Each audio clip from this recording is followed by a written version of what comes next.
ராமநாதபுரம் மாவட்டத்தில் பள்ளி கல்லூரிகளுக்கு இன்று விடுமுறை அறிவிக்கப்பட்டுள்ளது. கனமழை எதிரொலியாக ராமநாதபுரம் மாவட்ட ஆட்சியர் இந்த நடவடிக்கை எடுத்துள்ளார். ராமநாதபுரம் மாவட்டத்தில் பள்ளி கல்லூரிகளுக்கு இன்று விடுமுறை அறிவிக்கப்பட்டுள்ளது. செய்தியாளர் பிரபுராவ் இணைப்பில் இருக்கிறார். பிரபுராவ், வணக்கம். கூடுதல் விவரங்களை சொல்லுங்க. நிஜமாக தெற்கு வங்கக்கடலில் உருவாகியுள்ள இந்த ஆழ்ந்த காற்றழுத்த தாழ்வு மண்டலம் இன்று புயலாக மாற உள்ளதை அடுத்து ராமநாதபுரம் மாவட்டத்தில் பரவலாக நேற்று மாலை முதலே கனமழை பெய்து வருகிறது. குறிப்பாக கடலோர பகுதிகளான ராமேஸ்வரம், பாம்பன், மண்டபம் பகுதியில் நேற்று இரவு தொடங்கிய கனமழை தற்போது வரை விட்டுவிட்டு கனமழையாக பெய்து வருகிறது. இதனால் பள்ளி கல்லூரி வளாகங்களில் மழைநீர் தேங்கி உள்ளதாலும் முன்னெச்சரிக்கை நடவடிக்கையாக அதாவது மாணவர்கள் பாதுகாப்பு நலன் கருதி மாவட்ட ஆட்சியர் ராமநாதபுரம் மாவட்ட ஆட்சியர் சிம்ரன்ஜீத் சிங் உத்தரவின் பேரில் இன்று ஒரு நாள் பள்ளி மற்றும் கல்லூரிகளுக்கு விடுமுறை அளிக்கப்பட்டுள்ளது.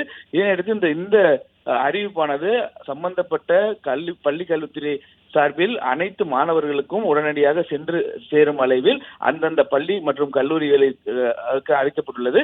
அதன் அடிப்படையில் அந்த சம்பந்தப்பட்ட மாணவர்களுக்கு குறுஞ்செய்திகளாக உடனடியாக அனுப்புவதற்கான ஏற்பாடுகளை செய்துள்ளனர். மேலும் மாவட்டத்தில் பெய்து வரும் கனமழையை மாவட்ட நிர்வாகம் கண்காணித்து வருவதாகவும் தாழ்வான பகுதியில் தண்ணீர் தேங்கியிருந்தால் உடனடியாக எடுப்பதற்கான ஏற்பாடை விரைவாக செய்து வருவதாக மாவட்ட ஆட்சியர் தெரிவித்துள்ளார்.